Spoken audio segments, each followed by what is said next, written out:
John Gold at the 9/11 Accountability Conference here with Pete Garitano, who is from Vermont, who had something to do with the implementation of the ballot initiative. Pete, what could other states who actually allow ballot initiatives do to get that on the ballot? Like, what was the process that you undertook? The process is probably different in every city or every state. In our state, you had to get 5% of the registered voters to sign a petition. So that was our first challenge, was to get 5% of the people. And that amounted to 1,350 signatures in our city, which is a population of about 20,000, 30,000 people.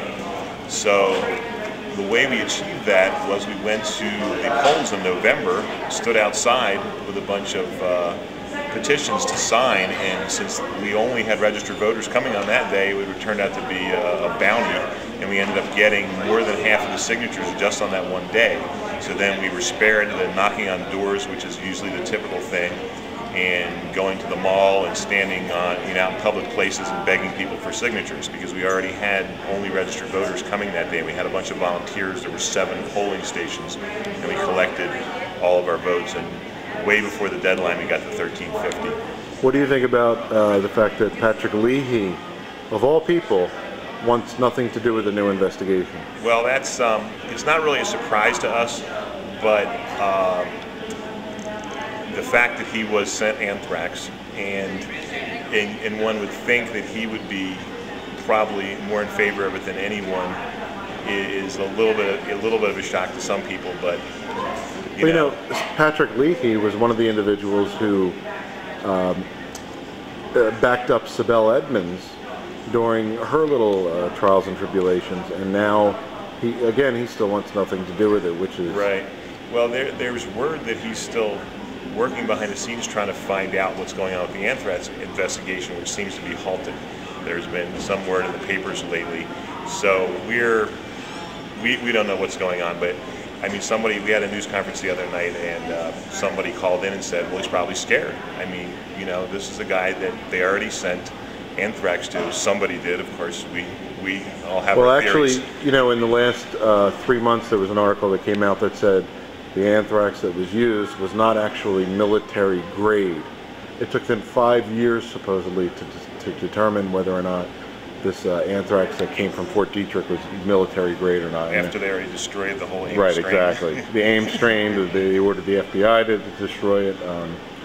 The debate that you had recently, what was the turnout like?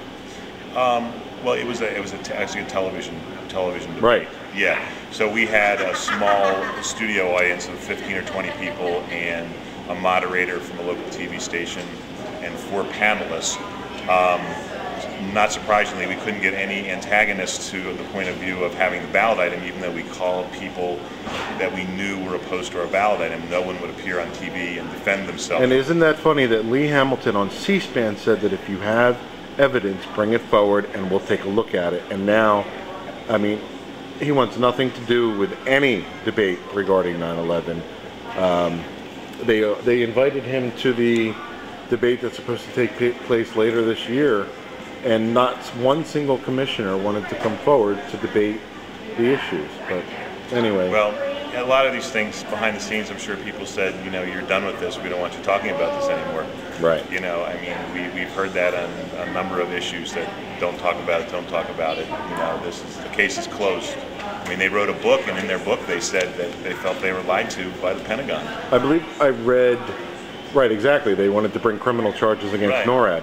I believe I read that the ballot initiative, even though that Leahy and the other 2 politicians aren't going to do anything with it, you can still now bring it up in town hall meetings. Is that true? Right. That's what we're voting on it. We are voting on it March 6th in the town hall meeting. So if it wins, all it is saying is that we are trying to get our congressional delegation to do something about it. They've already stated publicly in the paper they're not going to. Right. And we have probably the most liberal crew on there. We have Bernie Sanders, who's a socialist, who's just voted in, probably the first socialist maybe ever into the United States Senate. We have Patrick Leahy, who's fought the Patriot Act. He's fought the detainee bill. I mean, he's a good guy, but he's just not willing to go there when it comes to 9/11. And we have Peter Welch, who was just voted in, who's also left-wing as liberal as you can get, but all three of them have stated that the report is a complete and accurate depiction of the events on 9/11, and which we all know it isn't. I mean, if even just David Ray Griffin's book with 100 omissions and distortions. Well, how many war games were taking place that day? 7. How many were mentioned in the report? 1. So it's not a full and a complete accounting, which was their mandate. You know what? And it's for a delay. There's nothing about the anthrax in there, and there's no way you can disconnect it to when it was received on September 18th. It was probably mailed within days afterwards. On the 11th, a bunch of the government staff, including the president, took Cipro. Right. That was a question the steering committee asked that wasn't answered. Why were you given Cipro? Who told you to take Cipro on September 11th?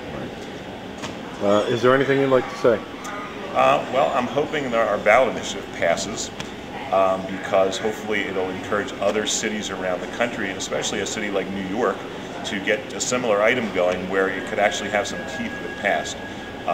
In our city, it probably will end up being a symbolic gesture, but we are educating people. We've gotten a lot of positive press, which is always a good thing because the media is obviously not picking these stories up. We've had 3 or 4 front page pieces in a Gannett newspaper, the #1 paper in the state, about our ballot initiative, and they've all been very positive. So that alone, Burlington Free Press, that alone is a victory. We had a New Year's Eve story, headline news, right over Saddam hanging, which was horrible, and next to 3 of the politicians was our ballot initiative, which was a great place to have it, and we were all stunned when we got the paper the next morning.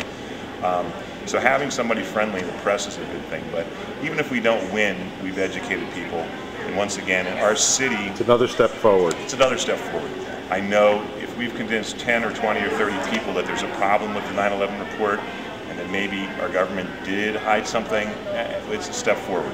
And all you need is 1 or 2 people that can make a difference, a politician, somebody in the media who sees the light, and things move forward more rapidly, and it's a help to everyone.